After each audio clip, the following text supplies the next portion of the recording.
এক শ্রেণীর মানুষ চিরকাল জাহান্নামে থাকবে, তাদেরকে বানানো হয়েছে জাহান্নামে পাঠানোর জন্য। কোনো ব্যক্তির মধ্যে তিনটি লক্ষণ দেখলেই বুঝতে হবে এই ব্যক্তি জাহান্নামী। আল্লাহ তাআলা তাদের সৃষ্টি করেছে চিরস্থায়ী জাহান্নামের জন্য। তারা যতই আমল করুক না কেন তারা জাহান্নামে যাবেই। সেই কপাল পোড়া দুর্ভাগা মানুষদের তিনটি লক্ষণ থাকে। আল্লাহ আপনি আমাদের সকলকে জাহান্নামের আযাব থেকে বাঁচার তৌফিক দান করুন, আমিন। প্রিয় দর্শক, এই তিনটি লক্ষণ আপনার ভেতরে আছে কিনা অবশ্যই জেনে যাবেন, কারণ আমরা প্রত্যেকেই মুসলিম জাতি আল্লাহর আযাবকে ভয় করি, আল্লাহর জান্নাত জাহান্নামকে বিশ্বাস করে। আল্লাহ বলেছেন, তোমরা পাপ করে আমার কাছে তওবা করে আবার ফিরে আসো, আমি তোমাদের ক্ষমা করে দিব, আমি রহিম, আমি রহমান। কিন্তু এক শ্রেণীর মানুষ আছে যারা তওবা করলেও আল্লাহ তাদের তওবা কবুল করবেন না এবং আল্লাহ তাদেরকে ক্ষমা করবেন না। আল্লাহ তাদের জাহান্নামে পাঠানোর জন্যই সৃষ্টি করেছেন এবং দুনিয়ায় পাঠিয়েছেন। সেই শ্রেণীর ব্যক্তিরা কারা, চলুন আজকের ভিডিওতে আপনাদেরকে জানিয়ে দিব। ভিডিওটি সম্পূর্ণ দেখবেন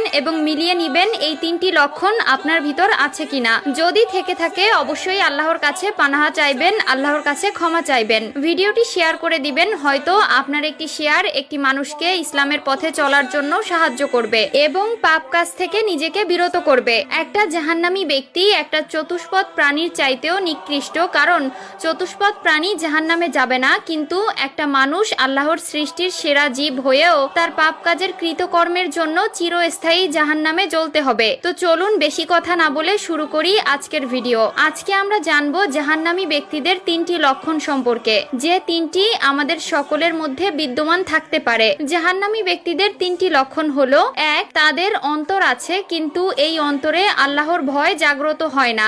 যে অন্তরে আল্লাহর ভয় নেই সেই অন্তর শয়তানের দখলে থাকে। সহজভাবে বলতে গেলে তারা আল্লাহকে বিশ্বাস করে কিন্তু আল্লাহর ভয়, আল্লাহর আযাবের ভয় তার অন্তরে বিকশিত হয় না। তার অন্তরের ভেতর নাফরমানিতে ভরে গেছে, তার অন্তর পাপ কাজে পাপিষ্ট হয়ে গেছে। সে সবকিছুই দেখে, সবকিছুই বোঝে, কিন্তু আল্লাহর ভয় তার অন্তরকে নরম করতে পারে না। দুই নম্বর লক্ষণ হলো, তারা সবকিছু দেখে এবং শুনে এবং বুঝে কিন্তু মানতে পারে না। উদাহরণস্বরূপ, তারা চোখ দিয়ে কোরআন দেখতে পায় কিন্তু অনুধাবন করে না। তারা কান দিয়ে আজান শুনে কিন্তু অনুধাবন করে না। তারা হাদিস সুন্নাহর কথা শোনে, আল্লাহর আদেশ ও নিষেধের কথা শোনে এবং কোন কাজের কি পরিণতি হবে সবকিছু তারা শোনে, কিন্তু তারপরেও তার মধ্যে কোনো পরিবর্তন আসে না। এরকম লক্ষণ যদি কারো ভিতর থাকে বুঝতে হবে সেই ব্যক্তি জাহান্নামী। তিন নম্বর লক্ষণ হলো, যে ব্যক্তি বারবার পাপ করে, বারবার তওবা করে, ওই ব্যক্তিকে আল্লাহ বারবার